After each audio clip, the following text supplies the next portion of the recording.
In order to beat Pokemon Sapphire in the fastest time possible, speedrunners sacrifice a Wingull. The reason why is because the first trainer in Roxanne's gym is actually unbeatable without this Wingull sacrifice. But this isn't just any old Wingull. This Wingull is the chosen one. Why? First of all, Wingull is a 10% encounter on Route 104 where it's caught. You can see that right here. Wingull spawns 10% in the grass at levels 3 to 5, which is already pretty rare. But we don't need just any Wingull, we specifically need a level 5 Wingull. And according to the game's code, that's a 1% encounter rate. So how do speedrunners magically get a 1% encounter every time without fail? Well, it looks a little something like this. So first we save at this exact tile. And you can see I have a little flow timer that helps me track the exact inputs that I need to make in order to make this Wingull spawn. I usually get this in one try. Fuck. Fuck. God damn it. Fuck. Bro, who put that tree there? There we go. Fuck. What the hell? Where'd Wingull go?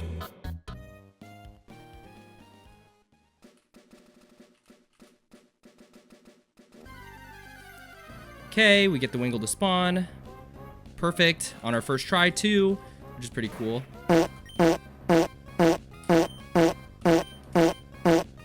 And then we do another bag manip, or we do a catch manip to make sure that we actually catch the Wingull. I usually get this on the first try. Alright. So that's basically how it's done. Easy peasy. Expert like me, I get this in like first or second attempt, maybe if I'm having a bad day. So it's not too bad to someone who's trained in the arts, so to speak.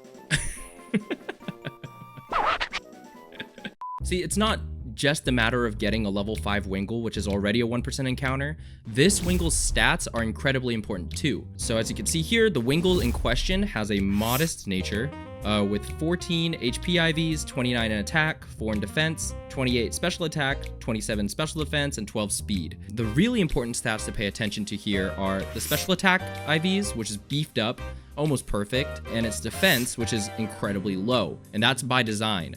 So in order to catch this guy, speedrunners have to do a bit of RNG manipulation. Basically, when you start a run, in order to get this Wingull to show up, you have to watch your step count, as in each step leading up to Route 104 has to be accounted for and optimally mapped out. And the reason why actually has to do with how friendship works in the game. Long story short, every 120 steps you take, the Pokemon in your party has a 50% chance of increasing its happiness, and that RNG call can screw up your Wingull manip if you're not accounting for it perfectly. The end result is that if you take 4 more steps than you need to at any point up to this route, your manip gets all So if you follow this map that the speedrunner Good at Being Simple created, you should be good. Then, like you saw before, you save at that exact tile, you reset the game, you time an A press on the start game screen, which was helped in this example and by most runs with a flow timer. And depending on how the NPC moves, you have to follow one of 6 paths to get this Wingull to show up.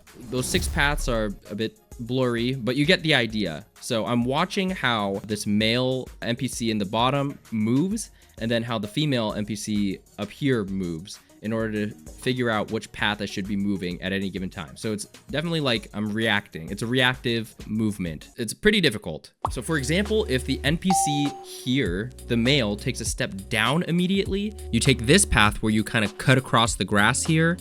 And if the NPC doesn't move at all, then you actually go up and hug the wall that way.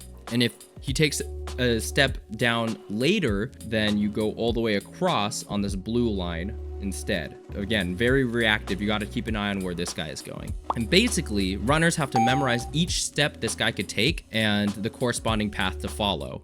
So let's say you were able to pull off the manip perfectly and you got yourself the all-important Wingull. Well, here in this battle is where we make the ultimate Wingull sacrifice.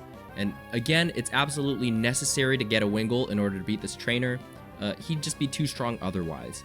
But in case you're unconvinced, this is how the fight would look like if we didn't use Wingull at all. This Geodude's level 10, it has Tackle as its only attack, I believe. We're level 8, Mud Slap, 20 base power, like what, a 6 KO? And this Tackle just does too much damage.